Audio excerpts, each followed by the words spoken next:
మీరు ఎప్పుడైనా అధిగమించలేనట్టు అనిపించిన ఒక సవాలును ఎదుర్కొన్నారా? బహుశా పరిస్థితులు మీకు వ్యతిరేకంగా ఉన్నప్పుడు విజయం అసాధ్యంగా అనిపించిన సందర్భంలో ఉన్నారా? అయితే ఈరోజు మన వ్యాఖ్యానం మీకోసమే. మిడియానీయులపై గిదియోను చేసిన మిషన్ కథలోకి మనం ప్రవేశించబోతున్నాం. ఈ కథ ద్వారా దేవుడు ఎంత ఆశ్చర్యకరమైన విజయాలను అత్యంత అనూహ్యమైన మార్గాల్లో అందించగలడో మనం తెలుసుకోబోతున్నాం.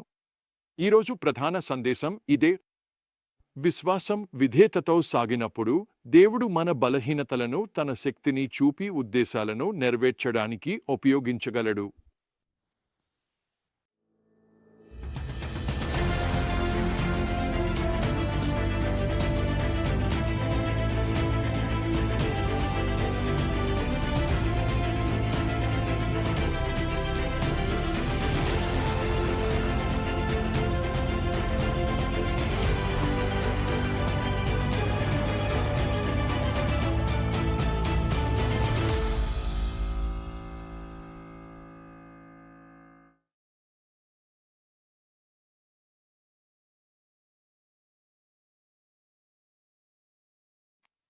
న్యాయాధిపతులు 7:13 కొనసాగితే గిదియోను మిడియానీయుల శిబిరం అంచున ఉన్నాడని చూస్తాం. భయపడుతున్నాడని తెలుసుకున్న దేవుడు అతనికి ఒక ప్రోత్సాహం అందిస్తాడు. గిదియోను ఒక మిడియానీయ సైనికుడు తన స్నేహితుడికి కల గురించి చెప్పడాన్ని వింటాడు. ఆ కలలో జవరి రొట్టె ముద్ద శిబిరంలోకి దూకి గుడారాన్ని కూల్చేస్తుంది. ఆ స్నేహితుడి వివరణ ఉంటుంది. ఇది గిదియోను ఖడ్గం తప్ప మరేదీ కావచ్చు. దేవుడు మిద్యానీయులను ఇచ్చాడు. మొత్తం శిబిరాన్ని అతని చేతిలో అప్పగించాడు. న్యాయాధిపతులు 7:14. దేవుడు మన భయాలను, బలహీనతలను తెలుసుకుంటాడు. మనకు అత్యవసరంగా అవసరమైన సమయంలో ప్రోత్సాహాన్ని అందిస్తాడు. గిదియోను తక్షణమే స్పందిస్తాడు. అతను దేవుని ఆరాధిస్తాడు. దేవునిని ఆరాధించి సైన్యాన్ని సమీకరిస్తాడు. ఆ తరువాత జరిగేది చరిత్రలో విచిత్ర యుద్ధ వ్యూహాలలో ఒకటిగా నిలుస్తుంది. కంపురాలు ఖాళీ కుండలు జ్యోతులతో గిదియోను అతని 300 మంది మిడియానీయుల శిబిరాన్ని చుట్టుముట్టుతారు. గిదియోను సంకేతం ఇచ్చినవారు తమ కంపురాలను ఊదుతారు, కుండలను పగులబెడతారు మరియు గట్టిగా కేకలు వేస్తారు. ప్రభువు కోసం, గిదియోను కోసం ఖడ్గం. ఫలితం: మిడియానీయుల శిబిరంలో గందరగోళం ఏర్పడింది. శత్రువులు ఒకరినొకరు ఎదుర్కొంటూ భయంతో పారిపోతున్నారు. ఈ అసాధారణమైన విజయం మనకు కొన్ని కీలకమైన పాఠాలను నేర్పిస్తుంది.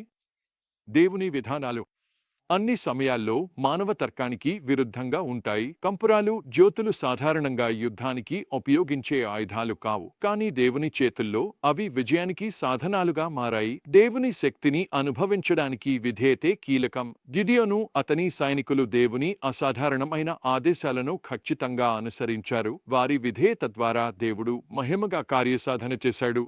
దేవుడు మన కోసం పోరాడినప్పుడు మన బలహీనతలు అసంబద్ధంగా మారిపోతాయి.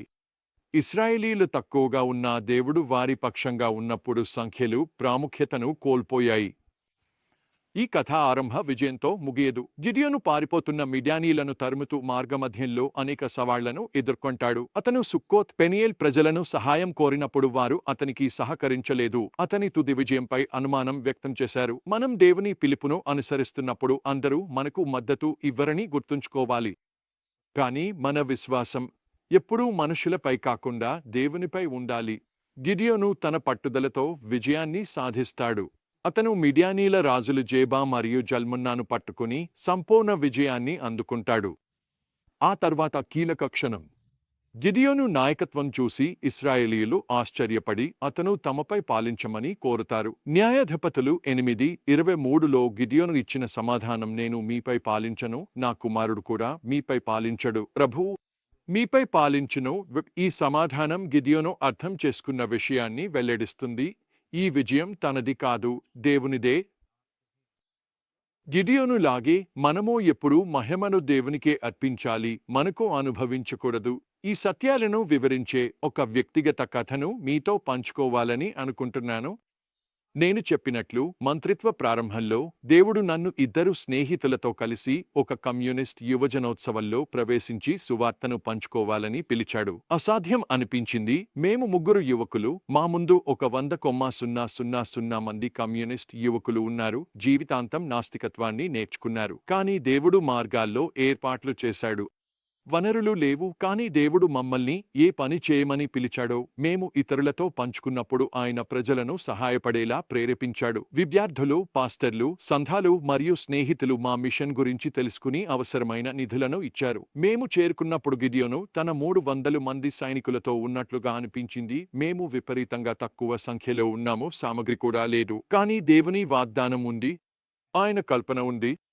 విశ్వాసంతో వెళ్ళాము. అప్పుడు దేవుడు మహిమగా కార్యసాధన చేశాడు.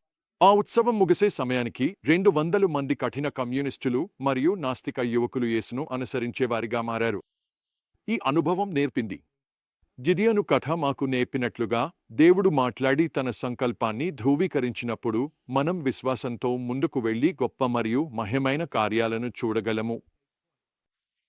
మన బలమునకు వనరుల ఆధారపడింది కాదు, కానీ మన విధేయత దేవుని శక్తి కార్యసాధనపై ఆధారపడి ఉంది. అయితే గిడియోను కథలో ఒక మలుపు ఉంది. న్యాయాధిపతులు 8:27 ప్రకారం గిడియోను యుద్ధం దోపిడీతో ఒక బంగారు ఎఫోదును గిడియోనుకు ఒక ఉరితాడు ఇగా మారింది.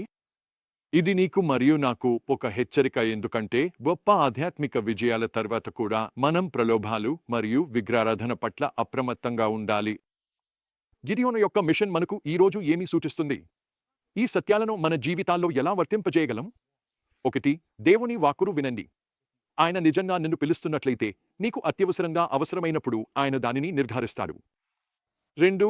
దేవుని ఆదేశాలను అనుసరించేందుకు సిద్ధంగా ఉండండి, అవి మానవ తర్కానికి అర్థం కాకపోయినా సరే. 3. దేవునితో ఉంటే నీవు ఎప్పుడూ నిజంగా తక్కువ సంఖ్యలో ఉన్నావో లేదా వనరులు లేవో అనిపించుకోకూడదు. 4. ఇతరులు అనుమానించినా నిరాకరించిన దేవుని పిలుపును అనుసరించడంలో స్థిరంగా ఉండండి. 5. దేవుడు నీ ద్వారా సాధించిన విజయాలకు ఎప్పుడూ ఆయనకే మహిమ అర్పించు. 6. గొప్ప ఆధ్యాత్మిక విజయాలను అనుభవించిన తర్వాత కూడా గర్వం మరియు ప్రలోభాల పట్ల అప్రమత్తంగా ఉండండి. ముగించే ముందు నేను ఒక ప్రశ్న అడగాలి. విశ్వాసంతో వెళ్లేందుకు దేవుడు ఎక్కడ పిలుస్తున్నాడు? ఏ అసాధ్యమైన పనికి ఆయన నిన్ను సిద్ధం చేస్తున్నాడు?